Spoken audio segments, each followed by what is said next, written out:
मेरे प्यारे आका सल्लल्लाहु ताला अलैहि वसल्लम के प्यारे दीवानों, निकाह इस्लाम में एक मुस्तकिल इबादत का दर्जा रखता है।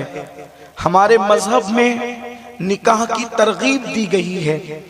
किसी मजहब में निकाह का वो मकाम नहीं जो मकाम इस्लाम में निकाह का है।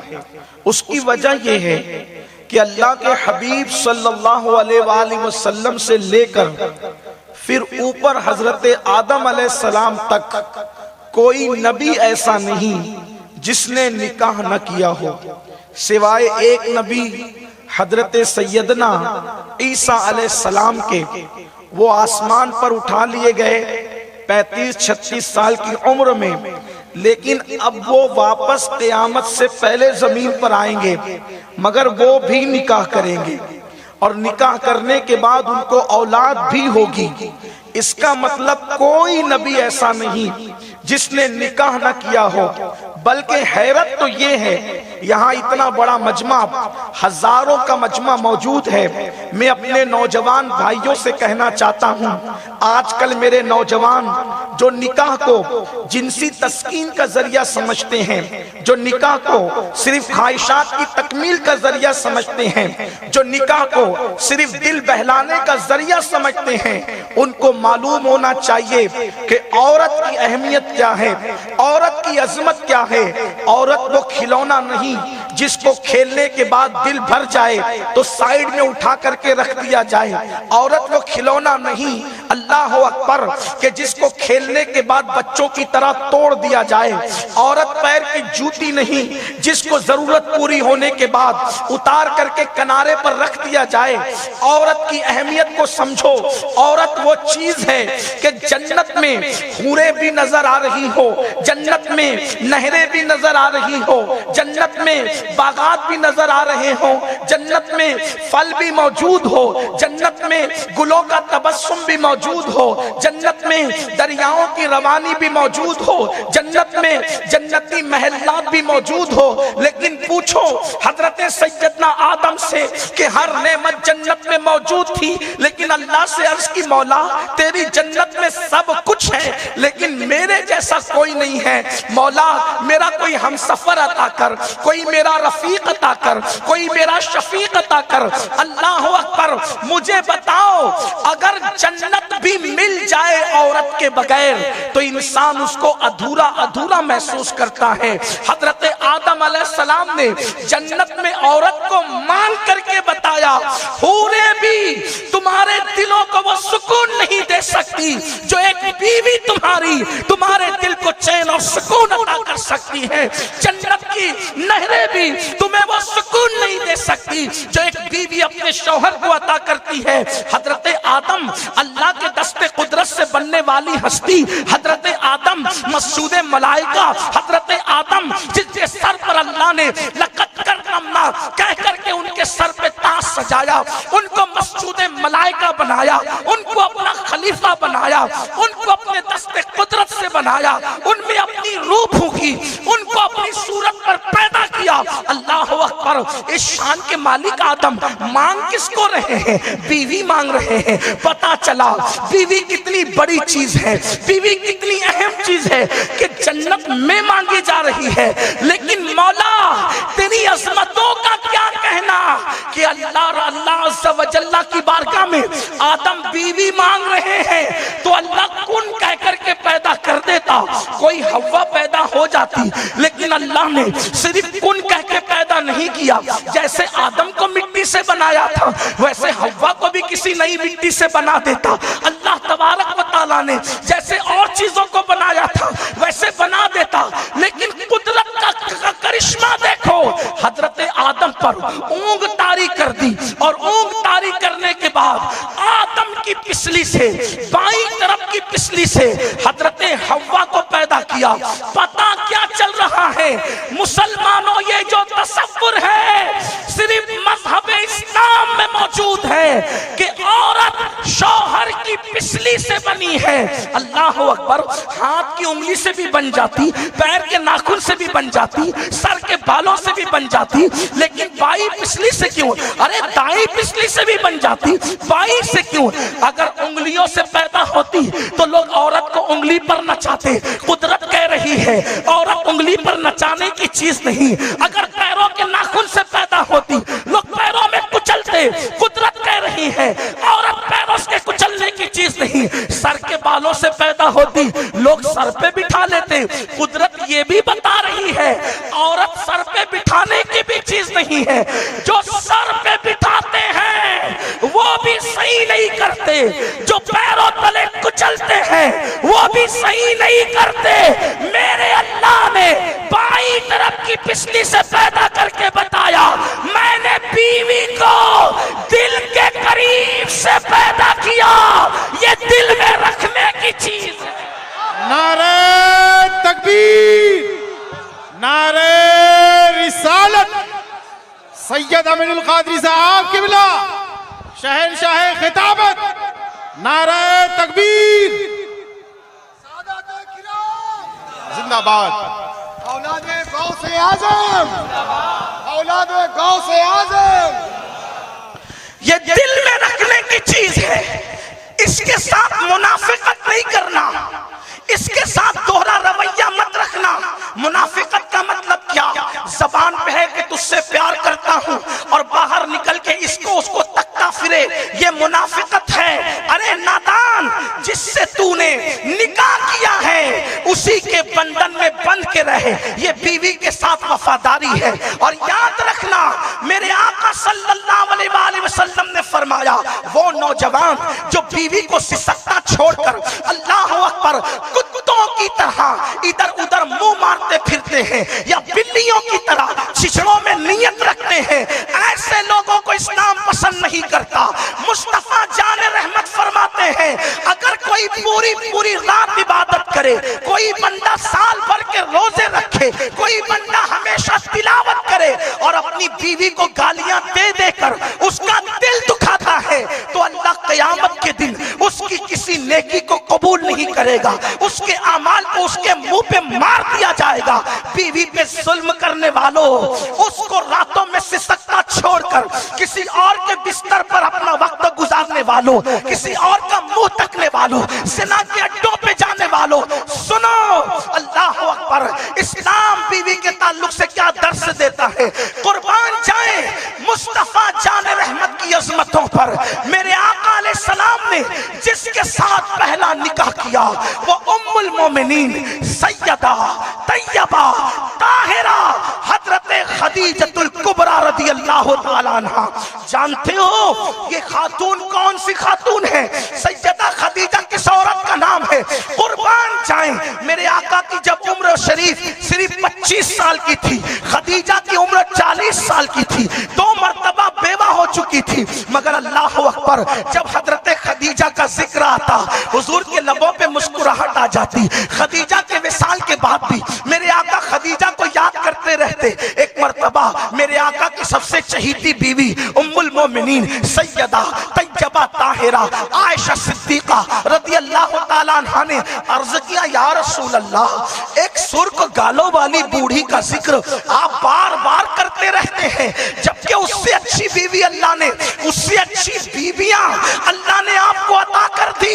आका इतने जलाल में आ गए। उम्मुल मोमिनीन कहती है, मैं डर गई कि कहीं मेरी मुजम्मत में कुरान की कोई आयत नाजिल ना हो जाए, मेरे खिलाफ वही का नुज़ूल ना हो जाए। हुजूर का चेहरा सुर्ख हो गया गुस्से में और फरमाया, आयशा, मैं खदीजा के खिलाफ कुछ नहीं सुनना चाहता।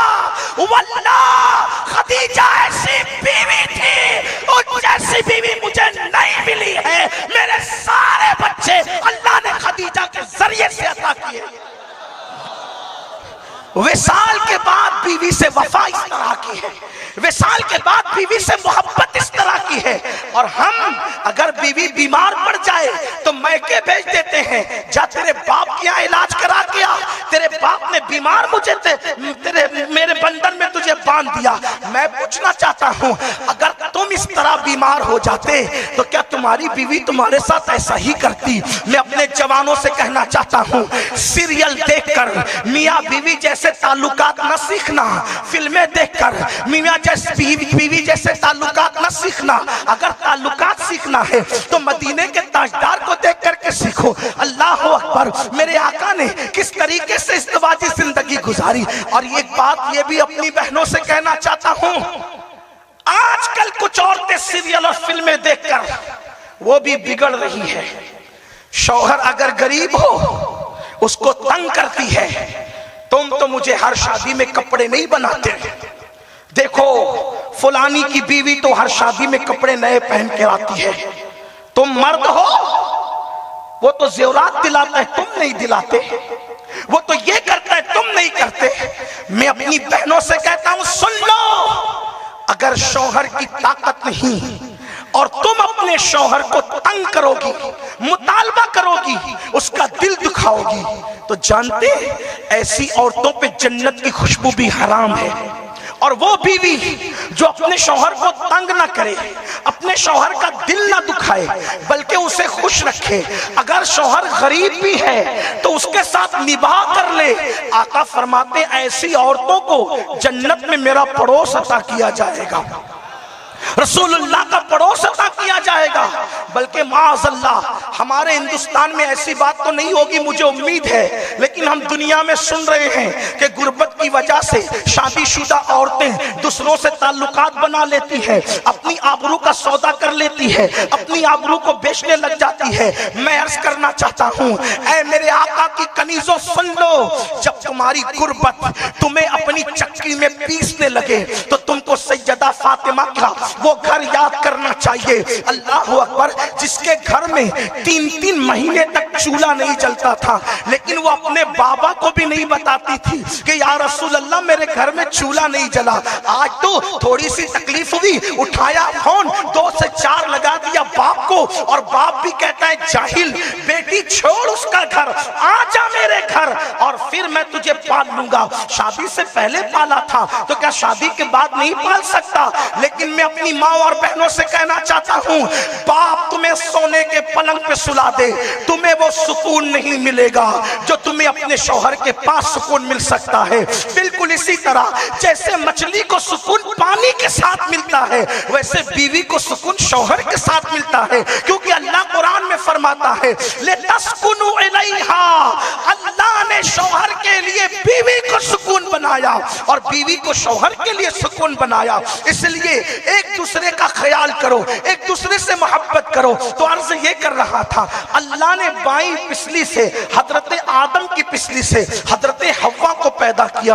एक बात मुझे याद आई, अल्लाह अकबर, आज जिहालत की वजह से मुसलमान तलाक ज्यादा दे रहे हैं, बल्कि जिहालत ही है। और लोग कहते हैं मौलाना कहाँ जिहालत है मुसलमानों में? मैं कहता हूँ मेरे अजीज, जो कौम कलमा पढ़ना ना जाने उससे बढ़कर जिहालत किस कौम में होगी। आज मुसलमानों को कलमा भी याद नहीं। मुझे डर लगता है, या अल्लाह, जो कौम निकाह की खुशी के मौके पे सही कलमा नहीं पढ़ पाती, वो मौत के इस्तिराब में कैसे कलमा पढ़ेगी? अल्लाह अकबर। मेरी कौम का हाल ये है, जाहिल है, जिहालत की वजह से सोच रखा है, बल्कि जाहिल क्या कहूँ, अनपढ़ है, अनपढ़ की वजह से सोच रखा है जो जी में आएंगे करेंगे, और फिर सालन में नमक हुआ ज्यादा तो तलाक देने पर आ जाते हैं। इसी तरीके से बीवी को मारने लगते हैं। याद रखना, जो तलाक देने की बात करता है, मैं पूरे हिंदुस्तान में चीख रहा हूँ और बबांगे तोहल चीख रहा हूँ, किसी को अच्छा लगे कि बुरा लगे, तलाक देने वाला मर्द नहीं है, तलाक देने वाला ना मर्द है।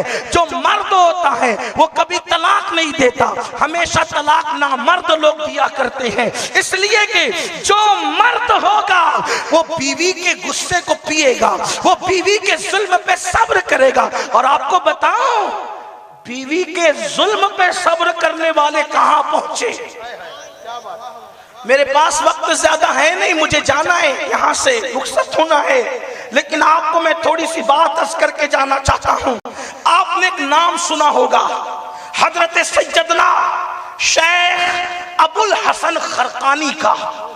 ये अबुल हसन खरकानी कौन है? मैं अपने जवानों को बताना चाहता हूँ। नौजवान क्या करते हैं आजकल, फिल्म में टीवी में देखकर घर में आते हैं तो उनका तेवर बदल जाता है, माँ बहन की करने लगते हैं, मोचों पे ताव देने लगते हैं। नादान, सिनफे नाजुक पे रौब करना ये कोई अक्लमंदी है?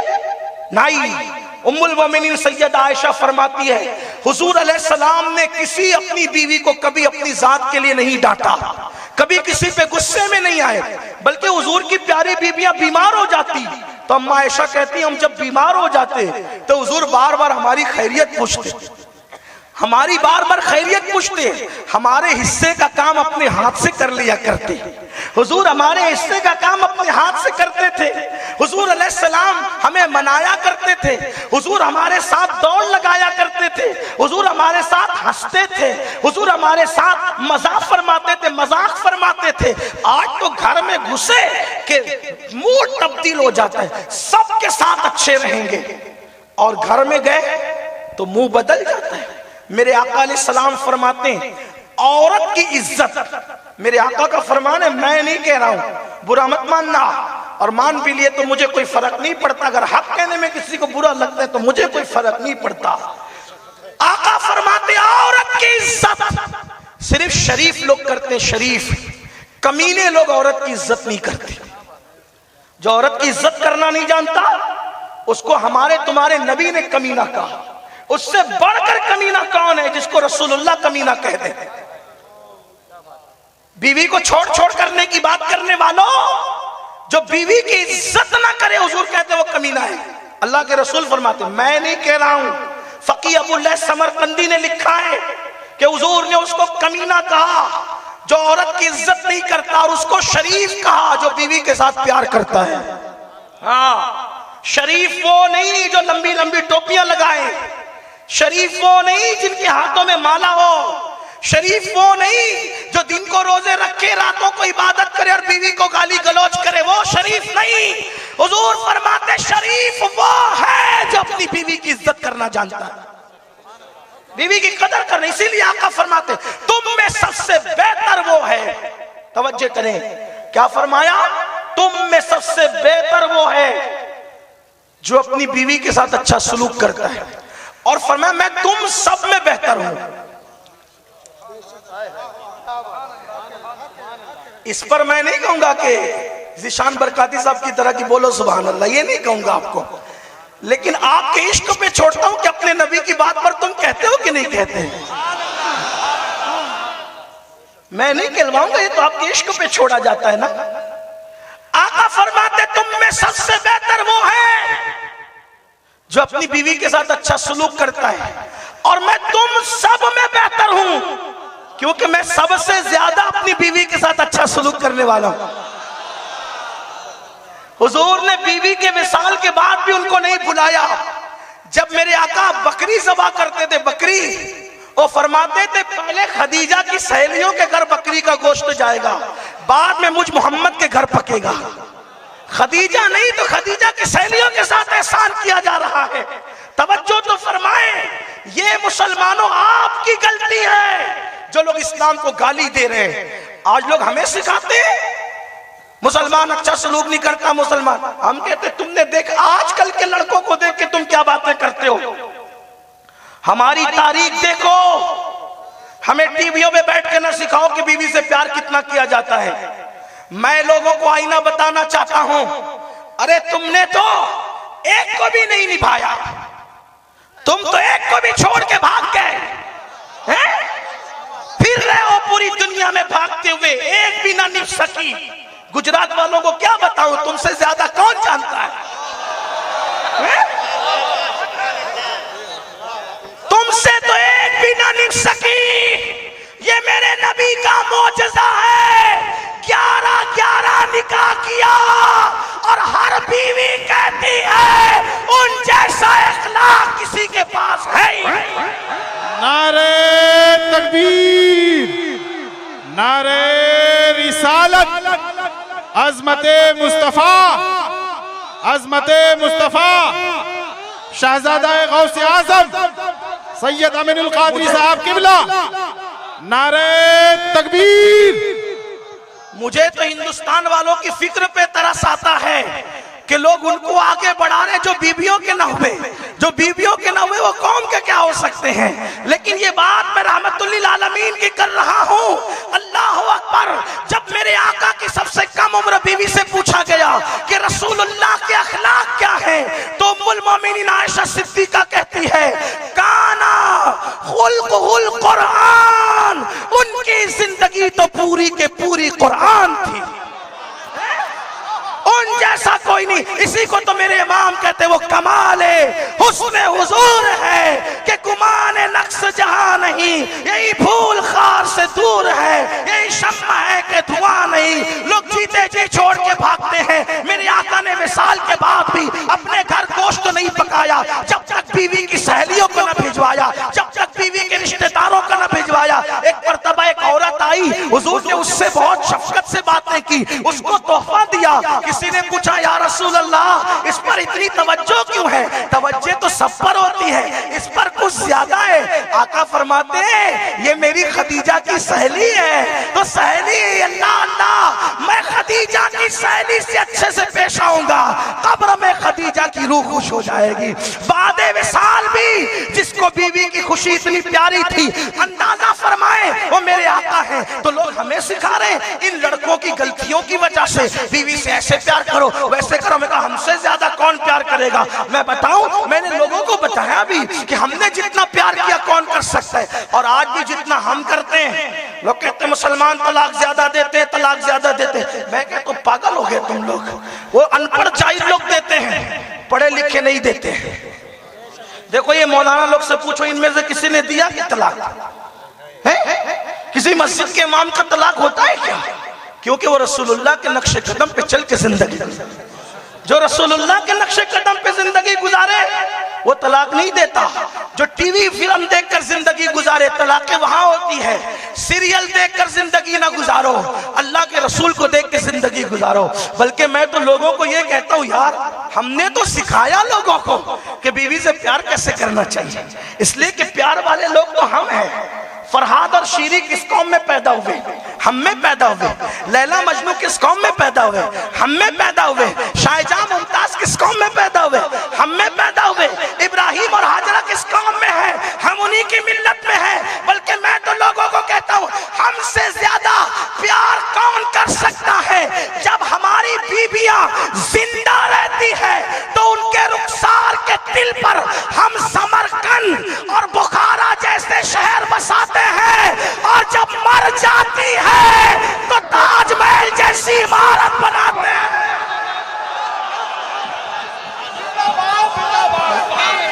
नारे तकबीर, नारे रिसालत, औलादे गौसे आज़म।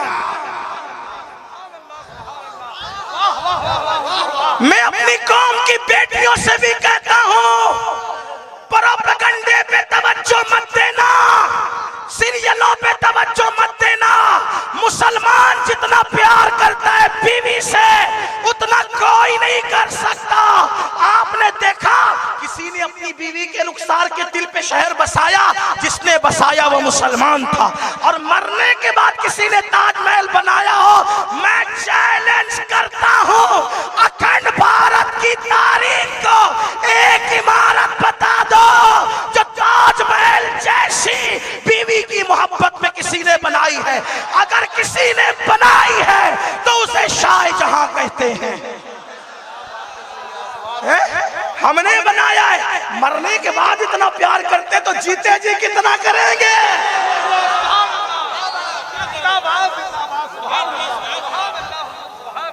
एक और बात कह दूं, लोग कहेंगे शाहजहां ऐसा था वैसा था। मैंने कहा कुछ भी था, कलमा मेरे नबी का पढ़ता था, बात छोड़। लेकिन अगर उसकी बात तुझे हजम नहीं होती तो दूसरी बात देख। अगर शौहर बीवी से सच्चा प्यार कर ले, अगर शौहर बीवी से सच्चा प्यार कर ले तो समरकंद और बुखारा जैसे शहर बसते हैं और ताजमहल जैसी इमारत बनती है। और अगर बीवी शौहर से सच्चा प्यार कर ले, अगर बीवी शौहर से सच्चा प्यार कर ले तो मक्का जैसा शहर बसता है और काबा जैसी इमारत बनती है। मक्का क्यों बसा? कोई तवज्जो है? मक्का क्यों बसा? बेकसूर, बगैर किसी कसूर के एक शौहर अपनी बीवी को एक छोटे से बच्चे के साथ ले जाता है और वादिये गैर ज़ी ज़रा में बिठाता है, पानी की थैली देता है, खजूर की थैली देता है। अच्छा मैं चलता हूँ। वो बीवी खड़े होके कहती, मेरे सरताज कोई गलती हो गई? करना कोई गलती नहीं, फिर क्यों छोड़ के जा रहे हो? अल्लाह का हुक्म है, अगर अल्लाह का हुक्म है तो मेरे लिए काफी है, जाइए। अल्लाह का हुक्म है तो मेरे लिए बैठ गई हाजरा, हाजरा बैठ गई शौहर की मोहब्बत में, बैठ गई तो मक्का जैसा शहर जो वादी गैर ज़ी ज़रा था वो बलद अमीन बन गया है, बलद अमीन बन गया। ये भी तो किसी मियाँ बीवी की मोहब्बत की कुर्बानी की निशानी है। ऐसी मोहब्बत हम करें और आज मुसलमानों की बेटियां दूसरों के साथ भागे कि ये प्यार नहीं करते। अरे नादान, तू अपनी तारीख भूल गई। अगर तूने नहीं किसी को देखा था तो अपने दादा ही को देख लेती, अपनी दादी ही को देख लेती। बोल, क्या तेरे घर में दादा दादी का प्यार नहीं? बूढ़े होने के बाद भी दोनों कभी जुदा नहीं होते थे। यही ना है ना? यही मेरी बेटियों कहां जा रही हो? जैसे कसाई पाला दिखाकर बकरी को कत्लगाह ले जाता है, वैसे ये नफ्स के कसाई और कसाब तुम्हें प्यार का पाला दिखाकर तुम्हारी आबरू लूटना चाहते हैं, तुम्हारी इज्जत लूटना चाहते हैं, इस्लाम को बदनाम करना चाहते हैं। मेरी बेटी, ये मत देख, सीरियल से बहकावे में मत आ, फिल्मों से बहकावे में मत आ। तेरी जिंदगी 3 घंटे की फिल्म नहीं है। तुझे किसी के साथ भाग के शादी नहीं करना। मैं तेरे साथ हूं मेरी बहन, तेरा मजहब तेरे साथ है। मेरी बेटी, तेरे नबी तेरे साथ है। मेरी बेटी, तेरा खुदा तेरे साथ है।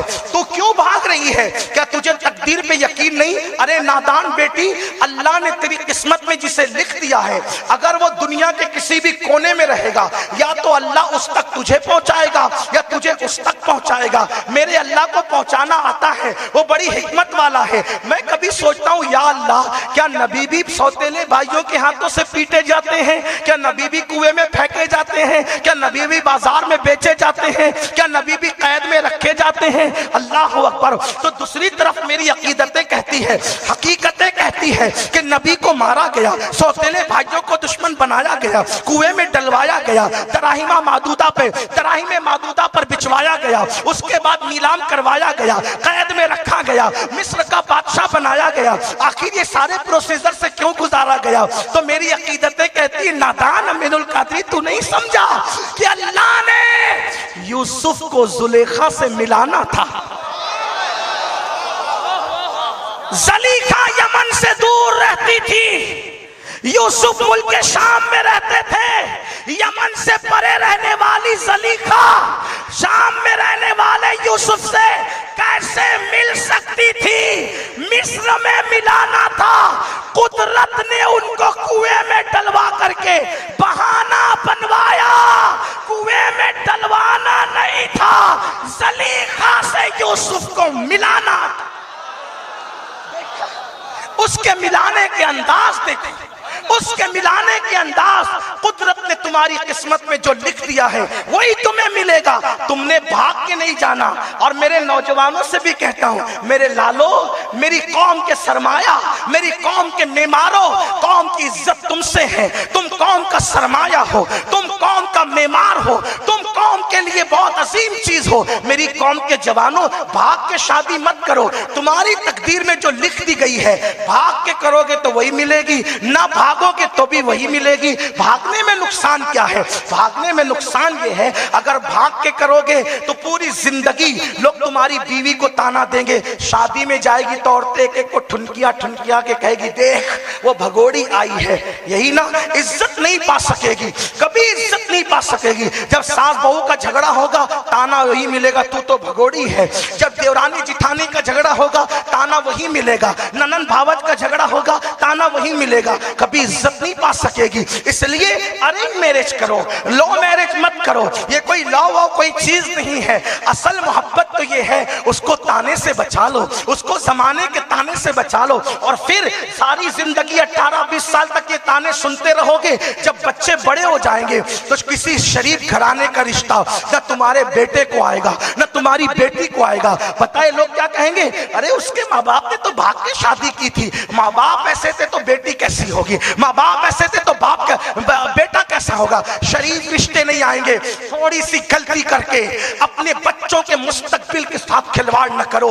अल्लाह ने तकदीर में लिख दिया है, खुदा मिलाएगा उसी से जिसको तुम्हारी तकदीर में लिखा है। हजरत सुलेमान को मिलाया किससे, जनाब बिल्किस थे। मैं तो हैरान हूँ, हजरत शहर बानो ईरान की शहजादी है, इमाम हुसैन मदीने के शहजादे हैं। कहाँ ईरान कहाँ मदीना, लेकिन होता क्या है, ईरान वालों से जंग करवाई जाती है, शहर बानों को कनीज बनाया जाता है, और अल्लाह अकबर कनीज बनाकर मदीने में लाई जाती है जो सोने के ज़ेवरात से लदी हुई थी।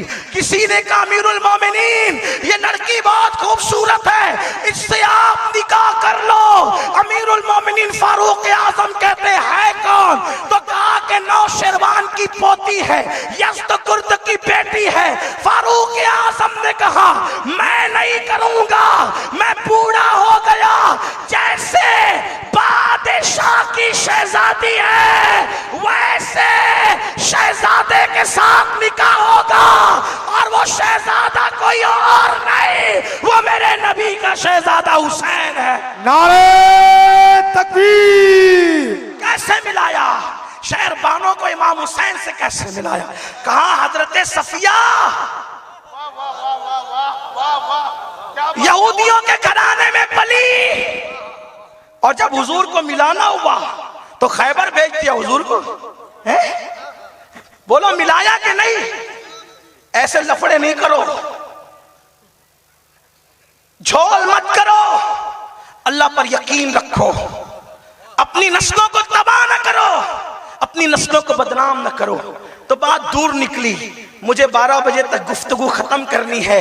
एक बात मैं कहना चाहता हूं, आजकल हर लड़के की तमन्ना बीवी खूबसूरत हो। इस पे बात खत्म करूंगा, तवज्जो करना। हर लड़की की तमन्ना शौहर खूबसूरत हो। मैं भी यही सोचता था, आप भी सोचते हो, लेकिन मेरी आपकी सोच में थोड़ी सी फर्क है। लोग मुझे कहते हैं कि ये है 38 साल का, लेकिन ये वक्त से पहले बुढ़ा हुआ है। ऐसा लोग कहते हैं, मेरे दोस्त लोग कहते हैं मुझे कि तू वक्त से पहले बुढ़ा हुआ है। मैं कहता हूं ऐसी बात नहीं है, ये बुजुर्गों की जूतियां सीधी करने का नतीजा है। हाँ, यूं ही चलकर के नहीं, ये फन और हुनर आया है, पांव बुजुर्गों के दाबे हैं। हाँ, पांव बुजुर्गों के दबाए, फन तो आया ही नहीं अभी तक। हाँ, जिसको आया उसको आया, हम तो कोई फनकार ही नहीं है। मेरे इमाम कहते हैं सबको होता है नाज कमाल पर, कहते रजा को कमाल बेकमाली में। हम बेकमाल हैं, हमें कोई फन हमारे पास नहीं, लेकिन पैर दबा दिए तो कुछ मिल गया, कुछ खैरात मिल गई बुजुर्ग। एक बात कहते हैं, लड़के चाहते हैं खूबसूरत लड़की मिले, लड़कियां चाहते हैं खूबसूरत लड़का। अब खूबसूरत सबको चाहिए, मैं आपके साथ हूं। खूबसूरत तो अल्लाह को भी पसंद है, अल्लाह जमीलुन युहिब्बुल जमाल। अल्लाह ताला हुस्न वाला है और वो हुस्न को पसंद करता है। लेकिन इसमें ठोकर खा रहे हो कि खूबसूरत कौन, खूबसूरत कौन है, इसमें ठोकर खा। आपने अंग्रेजों को देख के समझा खूबसूरत कौन, और हमें मदीने को देखकर समझना चाहिए कि खूबसूरत कौन। हजरत अब्दुल्ला इब्ने उमर, उनके बेटे का नाम बिलाल था। अब्दुल्ला इब्ने उमर के बेटे का नाम बिलाल था।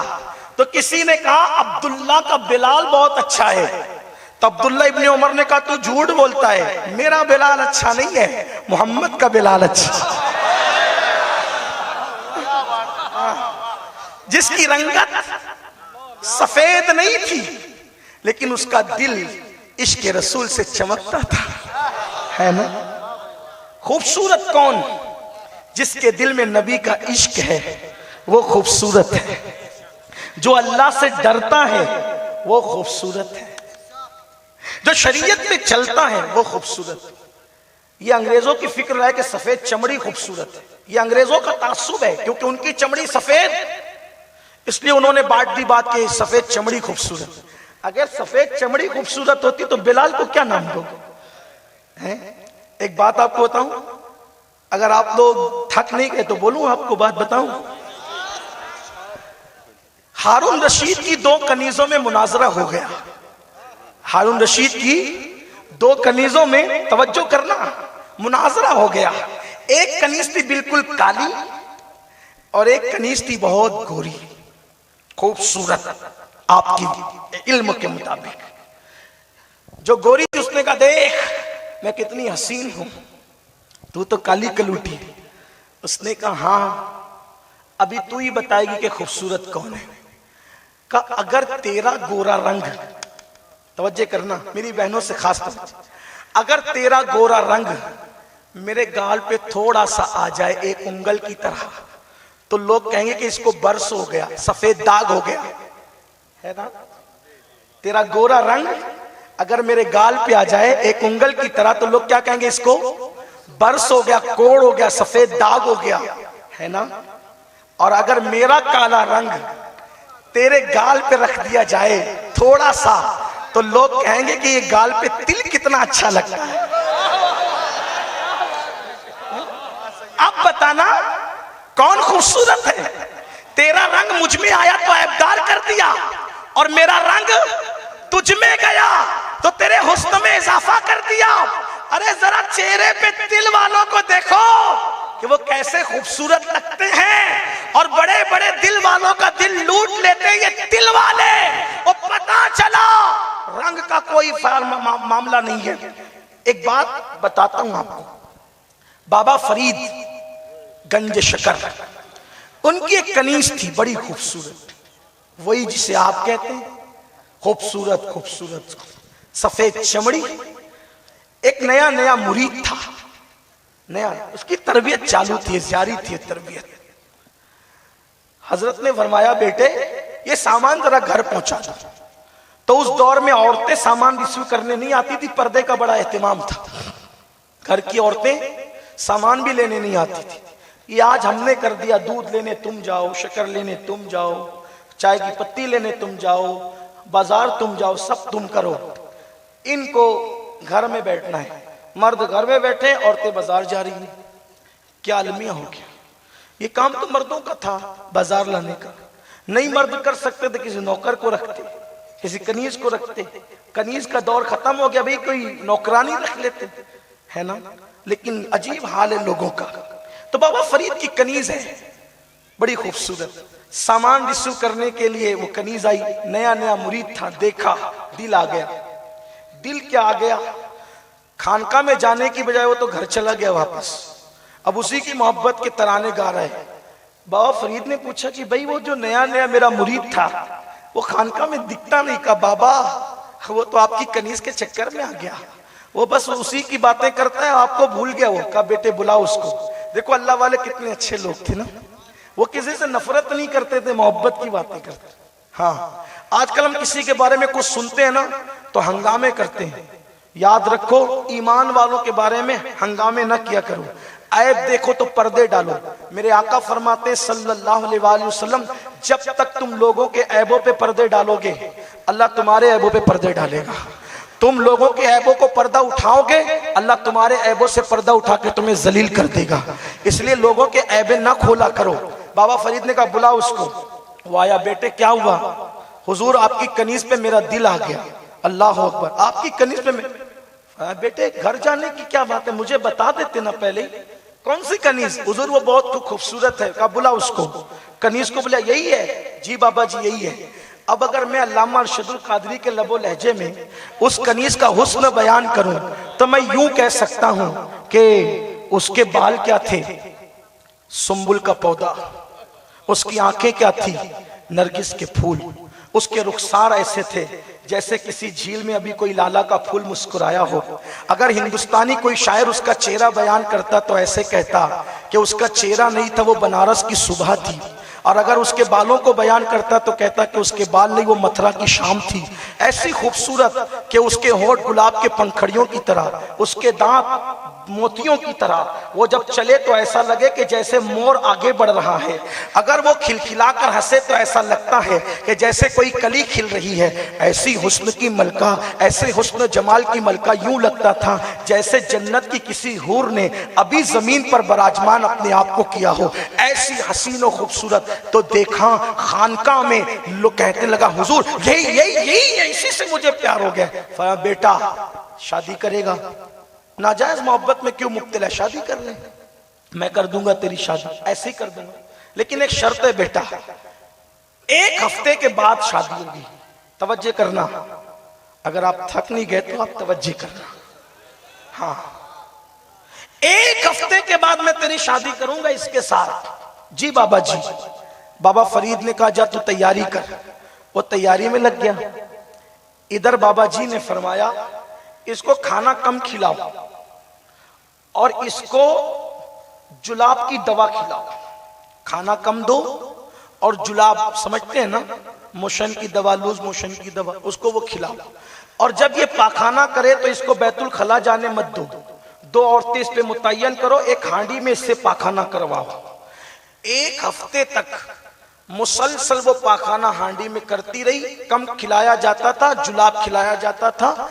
पाखाना करते करते लूज, आप जानते हैं अगर किसी को लूज मोशन हो 1 दिन में 4-6 मरतबा तो आदमी ऐसे ही गल जाता है। आंखें अंदर को धंसने लगती है, चेहरे का जब वो हुस्न रुखसत होने लगता है। 1 हफ्ते में ऐसी हो गई कि पकड़ के चलाया जाता था उसको। 1 हफ्ते के बाद वो बहुत तैयार होकर के खानका में आया। बाबा साहब ने फरमाया बेटे आज शादी का दिन आ गया, लेकिन शादी से पहले एक बार उसको जरा देख ले, मैं तुझे दिखाना चाहता हूं। तो उसने कहा बाबा दिखाएं। फरमाया यही थी, यही थी? नहीं बाबा ये नहीं थी, वो तो बहुत खूबसूरत थी। कहा बेटा ये वही है। बाबा जी मुझसे मजाक न फरमाए, मैं आपका गुलाम हूं, मेरे बेटे वही है। फिर बाबा उसका हुस्न क्या हुआ? कहा बेटा मैंने उसका हुस्न निचोड़ लिया। तुझे हुस्न समझाने के लिए, खूबसूरती समझाने के लिए मैंने उसका हुस्न निचोड़ लिया। बेटा कहां है बाबा इसका हुस्न? बेटा मैंने एक हांडी में जमा किया। कहां है वो हांडी? हांडी पेश की गई तो उसने मुंह फेर लिया, ये तो बदबू है। बेटे इंसान के हुस्न, जिसको तुम हुस्न समझते हो, उसकी हैसियत यही बदबू है। सफेद चमड़ी वाली मां कभी गोरा गोरा बेटा पैदा करे ये जरूरी नहीं। सफेद चमड़ी वाला बाप खूबसूरत बेटा पैदा करे ये जरूरी नहीं। लेकिन जो मां दीनदार होगी वो दीनदार बेटे को जन्म देगी। एक अंग्रेज मुफक्किर ने कहा था कि लोग अच्छी कौम को मांगते हैं, मैं लोगों से कहता हूं मुझे अच्छी माएं दे दो, मैं तुम्हें अच्छी कौम दे दूंगा। अंग्रेज मुफक्किर कहता है तुम मुझे अच्छी माएं दो, मैं तुम्हें अच्छी कौम दूंगा। अब मैं तुमसे पूछता हूं सुन्नियों, लोग कहते मौलाना आज गौसे आजम क्यों नजर नहीं आते? क्या अल्लाह किसी को गौसे आजम नहीं बना सकता? मैंने कहा बिल्कुल बना सकता है, वो कादिर मुतलक है। लेकिन गौसे आजम सीरियल देखने वाली माओ की गोद में नहीं आते। उम्मुल खैर जैसी माँ होती है तो उनकी गोद में गौसे आजम जैसा बेटा जन्म लेता। माँ खैर हो, जुमले पे तवज्जो करना, माँ खैर हो और बाप स्वाले हो तो बेटा वली पैदा होता है। और माँ उम्मुल खैर हो और बाप अबू स्वाले हो तो बेटा वली नहीं, वलियों का सरदार पैदा होता है। माँ फातिमा हो तो बेटा हुसैन होगा, माँ फातिमा हो तो बेटा हसन होगा, माँ हुसैन को सलाम करता हूं, लेकिन इमाम हुसैन को 10 सलाम, इमाम हुसैन को 100 सलाम, इमाम हुसैन को करोड़ सलाम, लेकिन बेशुमार सलाम उस मां को जिसने हुसैन को ताजदार करबला बनाया। अगर इमाम हुसैन को फातिमा जैसी मां ना मिलती है, इमाम हुसैन को फातिमा जैसी मां ना मिलती, तो दुनिया में तो बहुत हुसैन लोग नाम रखते हैं। ये सैयदा फातिमा की तरबियत थी जिसने इमाम हुसैन को शाह बनाया, बादशाह बनाया, दीन बनाया, दीन पना बनाया। ये सैयदा की तरबियत का नतीजा है। आज की मां लोरी देती है तो गानों की, आज की मां लोरी देती है गानों की, आज की मां काम करती है तो कानों में एयरफोन लगाकर। और वो मां जो मेरे मौला हुसैन की मां थी, चक्की चलाती है तो कुरान पढ़ती है, घर का काम करती है तो कुरान पढ़ती है, बच्चों को लोरी देती है तो कुरान पढ़ती है। ऐसी मां थी वो। तो मेरे आका अलैहिस्सलाम के दीवानों, अर्ज करना चाहता हूं, आप खूबसूरत ढूंढ रहे हो, बात इख्तिताम को जाती है। किरदार देखो, दीनदारी देखो, पर्दा देखो, शरीयत पर अमल देखो, याद। और बच्चियों से कहता हूं, नेक लड़के देखो। आज की लड़कियां किरदार नहीं देख रही है, स्मार्ट चाहिए, खूबसूरत चाहिए, और वो निकलता है निकम्मा, मुकम्मल निकम्मा, न काम का न धंधे का, है ना, कोई कमाना उमाना नहीं। इन किया, टी शर्ट पहना, जींस पहना, निकल गया बाइक पर।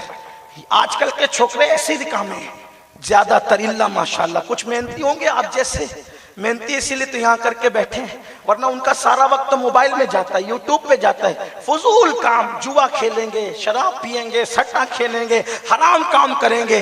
मेरी बच्चियों, कौम की बेटियों, रंग पे ना जाओ, अखलाक देखो, किरदार देखो, शरीयत पर अमल देखो। अब बात जो आखिरी करने चला था वो ये, एक खूबसूरत वाकया मुझे याद आता है, कौम की बेटियों के लिए बहुत अच्छा साबित होगा। अल्लाह अकबर। एक मर्तबा मेरे आका के एक सहाबी थे, उनका नाम था साद, हजरत साद, और उनका रंग बड़ा पक्का था। पक्का कलर कहते हैं ना, मैं वो नाम नहीं लूंगा क्योंकि मैं नबी का सहाबी कह रहा हूँ। हाँ, हमारे यहाँ बहुत अदब है सहाबा का, औलिया का। मेरे अजीज, हम तो आपका भी अदब करते हैं। हाँ, कोई सुन्नी सामने बैठा हो, मैं उसकी तरफ पैर फैलाने को भी अच्छा नहीं समझता। क्यों पता है? इसलिए कि जिसके दिल में इश्क रसूल हो, उसकी तरफ पैर कैसे कर दूं, हैं? और सुनियो, मेरे आका ने फरमाया, क्या फरमाया पता है? एक बार काबे से गुफ्तगू करते थे मेरे आका, कहते थे, ए काबा, तू बड़ा इज्जत वाला है, तू बड़ा शान वाला है, अल्लाह का घर है तू, तेरे गिर्द जो घूमता है उसके गुनाह माफ हो जाते हैं, मगर ए काबा, तेरी हुर्मत से बढ़कर मेरे ईमान वाले उम्मती की इज्जत है। जब लोग एक दूसरे को धक्कम धक्की करते हैं, झिड़कते हैं, लड़ते झगड़ते, तो मुझे डर लगता है, या अल्लाह कहीं तू नाराज ना हो जाए। क्यों? जब काबे की बेहुरमती नहीं की जा सकती तो मोमिन की बेहुरमती कैसे की जा सकती है? एक दूसरे की इज्जत करना सीखो, एक दूसरे का रिस्पेक्ट करना सीखो। क्यों? जिसके सीने में इश्क वाला दिल है वो इज्जत के काबिल है। उसको मत देखो, उसके दिल को देखो, उसके दिल में सजे हुए इश्क रसूल को देखो। आपस में लड़ा मत करो, झगड़े मत किया करो। ये छिपा है, ये शेख है, ये पठान है, ये अला है, ये रंगरेज है, वो फलां है, वो मिर्जा है, वो ये है। लड़ क्यों रहे हो? अरे तुम छिपा हो, पठान हो, शेख हो, सैयद हो, अंसारी हो, कुछ भी हो, मिर्जा हो, कुछ भी हो मेरे भाई, अगर तुम आशिक रसूल हो तो तुम मेरे नबी वाले हो। और जो नबी वाला, उसकी शान यह कि जिब्रील कहते, या रसूल अल्लाह, जब आपकी उम्मत पुलसरात से गुजरे तो मुझे पर बिछाने की इजाजत मिल जाए। कितनी इज्जत वाले हो, क्यों लड़ते हो बिरादरी के नाम पे? मत लड़ो, बिरादरी के नाम पे नहीं लड़ो। एक मर्तबा सलमान फारसी से किसी ने पूछा, तेरी बिरादरी क्या है? हजरत सलमान ईरानी थे ना, फारस से आए थे ना, उनके अब्बा का मजहब मजूसियत था, आतिश परस्ती था। और किसी ने पूछा, तेरी बिरादरी क्या है? तो कहा मैं मोहम्मदी हूं, मैं मुस्तफवी हूं, मैं मुस्तफी हूं, मैं मोहम्मदी हूं। कुर्बान जाए, ये है आप मोहम्मदी हो, आप मुस्तफवी हो। बिरादरी के नाम पे मत लड़ो। बिरादरी के नाम पे पहले लोग ज्यादा लड़ते थे, अब बिरादरी कम हो गई लड़ने में। अब लोग सिलसिले के नाम पे लड़ रहे हैं। वो कादरी, वो चिश्ती, वो नक्शबंदी, वो सहरवर्दी, वो रजवी, वो अशरफी, वो कामली, वो मदारी, वो तैगी, वो हशमती, वो फुला, तुम कुछ भी हो, तुम मेरे नबी के गुलाम हो।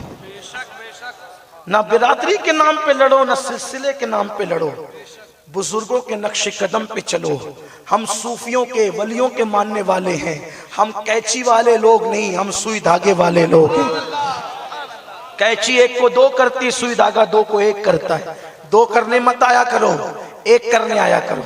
जो दो कर रहे हैं उम्मत मोहम्मदिया को, हुजूर के ईमान वाले उम्मतियों को जो दो करे, आका फरमाते हैं वो शैतान की जुर्रियत से है। इंसान की औलाद नहीं जो उम्मत को लड़ाए, वो शैतान की जुर्रियत से है। इसलिए मोमिनों को न लड़ाया करो। मोमिन का मतलब कौन? मेरे नबी को मानने वाला, या रसूल अल्लाह कहने वाला, या गौस कहने वाला, या ख्वाजा कहने वाला, या साबिर कहने वाला, या फरीद, हक फरीद कहने वाला। ये मोमिन है, ये मोमिन है। और अगर कोई दूसरा है तो फिर मेरे इमाम कहते हैं दुश्मने अहमद पे शिद्दत कीजिए, मुल्हिदों की क्या मुरव्वत कीजिए।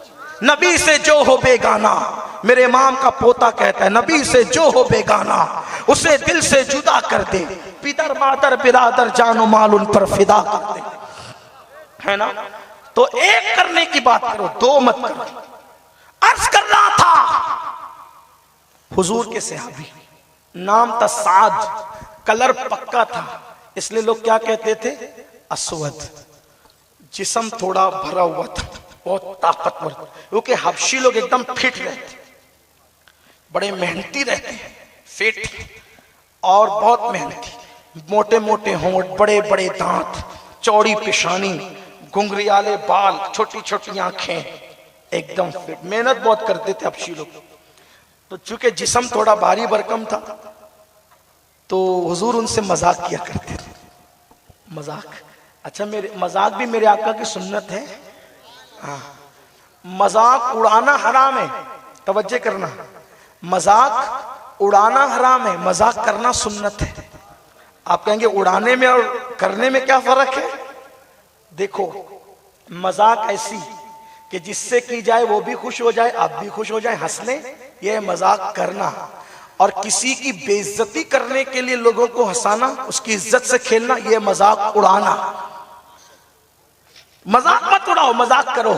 मतलब एक बार मेरे आका अलैहिस्सलाम की बारगाह में एक देहाती आया, कहा हुजूर मुझे ऊंट दीजिए। फरमाया मैं तुझे ऊंटनी का बच्चा दूंगा। क्या कहा? ऊंटनी का। हुजूर मैं ऊंटनी का बच्चा लेके क्या करूंगा, कितना पालना पड़ेगा उसको, क्या क्या करना पड़ेगा। हुजूर मुझे ऊंट दे। फरमाया मैं तुझे ऊंटनी का बच्चा दूंगा। कहा हुजूर मुझे ऊंट चाहिए, सबको तो आप देते, ऊंटनी का बच्चा तुझे देंगे। कहा हुजूर मैं क्या करूंगा। फरमाया अरे ऊंट भी तो ऊंटनी का बच्चा ही होता है ना। एक बूढ़ी औरत आई, कहा हुजूर दुआ करें मैं जन्नत में जाऊं। आका ने मैं कोई बुढ़िया जन्नत में नहीं जाएगी। और रोने लगी, काश कि मैं जवानी में मर गई होती, बचपने में मर गई होती। हुजूर मैं बूढ़ी क्यों हो गई? अब आपने कहा जन्नत में नहीं जाएगी तो मैंने जन्नत में जाना नहीं है, मालिक जन्नत ने कह दिया तो मैं कैसे जन्नत। आका ने फरमाया बड़ी भी, मैंने ये कब कहा कि तू जन्नत में नहीं जाएगी? मैंने तो ये कहा कि कोई बुढ़िया जन्नत में नहीं जाएगी। मतलब जब बुढ़िया लोग जन्नत में जाएंगे तो अल्लाह उनको जवानी अता कर देगा, जवान होकर। देखो हुजूर की महफिल ऐसी थी। आजकल तो लोग जो है वो मुंह लटका के बैठने को तकवा समझते हैं, इसको झड़क, उसको डांट, उसको फटकार, इसका नाम तकवा है। नहीं, मेरे आका कभी फिक्र आखिरत में रुला भी देते थे, और मेरे आका कभी ऐसी मजाक करके हंसा भी देते थे। और उनका हंसना मुस्कुराने की हद तक था। उनकी एक महफिल में सारी अंजुमनें सिमट आई थी। तो अल्लाह अकबर, मैं अर्ज क्या कर रहा था, कुर्बान मेरे आका उनसे मजाक करते थे, मजाक करते थे। एक दिन वो आए, हुजूर अकेले थे। कहा अस्वद तू शादी नहीं करता? उन्होंने कहा हुजूर मुझे कौन देगा बेटी। शादी नहीं करता तू शादी कर। उन्होंने कहा हुजूर मुझे मदीने के लोग खूबसूरत है, मेरा रंग पक्का है, मुझे कौन देगा बेटी। सरकार ने कहा तू शादी नहीं करता। अब वो रोने लगे, वो रोने लगे। अब मेरे आका की आदत है कि वो लोगों को दुख देने नहीं आए थे, जिसकी तस्कीन से रोते हुए हंस पड़े उस तबस्सुम की आदत पे लाखों सलाम। क्यों रो रहा है? मुझे कौन बेटी देगा, मेरा रंग पक्का है, मैं गरीब हूं, मैं मुफलिस हूं। हुजूर ने फरमाया अब तूने रो दिया ना, अब ऐसे खानदान में तेरी शादी कराऊंगा जो मदीने में सबसे खूबसूरत घराना है। जाओ जाओ फुला घराने वाले से कहो कि वो अपनी बेटी का रिश्ता तुम्हारे साथ तय कर दे और उनको मेरा नाम लेके कहना। इन्होंने कहा वो लोग रिश्ता, काम मेरा नाम कहना है, जा मेरा नाम ले। ये गए दोपहर में, मुख्तसर कर रहा हूं, दोपहर में गए, दरवाजे पे दस्तक दी। दरवाजा क्या हुआ? असवद हुजूर ने भेजा। क्यों भेजा? सलाम भेजा। अच्छा हुजूर ने हमेशा बड़े खुशनसीब, कोई बात तो होगी। हाँ आपकी बेटी का रिश्ता। किसके लिए? मेरे लिए, आपके लिए। बाप तो बाप होता है, आपके लिए। हाँ हुजूर ने कहा। इससे पहले कि उनकी जबान से कुछ निकलता, बेटी ने पीछे से बाप का कंधा दबाया और कंधा दबाकर बाप से कहा अब्बा आने वाले को नहीं देखना, अब्बा आने वाले को नहीं देखना, भेजने वाले अल्लाह के महबूब को देखना। बाबा आपकी बेटी कितनी खुशनसीब है ना, ये किसी का रिश्ता बाप तय करता है, किसी का रिश्ता दादा तय करता है, किसी का रिश्ता नाना तय करता है। आपकी बेटी का रिश्ता आमिना के लाल ने तय किया है, मोहम्मद रसूलुल्लाह ने तय किया है। बाबा हाँ कह दे, मैं सारे कड़वे घूंट पी लूंगी बाबा, लेकिन मेरे मुस्तफा को नाराज नहीं कर सकती। ऐ मेरी कौम की बेटियों, तुम चंद दिन की खुशी के लिए किसी नबी के गद्दार के साथ भाग रही हो, इस्लाम को गाली देने वालों के साथ भाग रही हो। अरे कितने दिन जियोगी, कितने दिन ऐश करोगी? उस बेटी से सीख जो कह रही थी कि मैं पक्के रंग के साथ निभाह कर लूंगी, अगर मेरा महबूब खुश है मैं खुश रहूंगी। दाढ़ी वाला मिलता है कबूल करो क्योंकि हुजूर को दाढ़ी पसंद थी, दीनदार मिलता है कबूल करो क्योंकि हुजूर को दीनदारी पसंद थी। लोगों के साथ, गैरों के साथ, अजनबियों के हाथ में हाथ नहीं देना। फाके से रहना पड़े रह लेना, तंगदस्ती में रहना पड़े रह लेना, मुसीबत में रहना पड़े रह लेना। इंशाअल्लाह मदीने के ताजदार का तुझ पर करम होगा, मदीने के ताजदार का तुझ पर करम होगा, मदीने से मदद आएगी, मदीनतुल मुनव्वरा से करम की बरखा बरसेगी। ऐ मेरी कौम की बेटी, खबरदार, कॉलेज हो, यूनिवर्सिटी हो, मोहल्ला हो, अगर कोई अल्लाह रसूल का कलमे का मुनकिर तुझसे दोस्ती का हाथ बढ़ाए तो झटक देना, क्योंकि उसके हाथ में हाथ देगी तो तेरा रिश्ता तेरे नबी से टूट जाएगा, तेरा रिश्ता तेरे खुदा से टूट जाएगा। हर खुशी को हम ठोकर पे रखते हैं अगर वो नबी को नाराज करके मिलती है, हर आराम को हम पैरों तले कुचलते हैं अगर वो नबी को नाराज करके मिलता है। वल्लाह हमें कांटों की सेज कबूल है अगर मुस्तफा जाने रहमत खुश है तो। अल्लाह अकबर, हम हर गम का घूंट पीने तैयार है अगर मदीने के ताजदार खुश है तो। मगर हुआ क्या, जब वो बेटी ने कहा बाबा हाँ कर दे, तो उस सहाबी ने कहा हमें रिश्ता मंजूर है। वो दौड़े दौड़े गए और उसके बाद आका से कहा आका उन्होंने हाँ कह दिया, फरमाया तेरा निकाह हम पढ़ाएंगे, तेरा निकाह मेराज का दूल्हा पढ़ाएगा। गरीब थे ना, जोड़े का इंतजाम भी हुजूर ने किया, ये पैसे ले जा कपड़े खरीद के ला। हाय हाय वो कैसा दूल्हा था जिसका जोड़ा मेराज का दूल्हा तैयार करवा रहा था। खुशबू खरीद, कपड़े खरीद, जल्दी से आ ताकि हम तेरा निकाह उसके साथ कर दे, फिर मजे से जिंदगी गुजारना।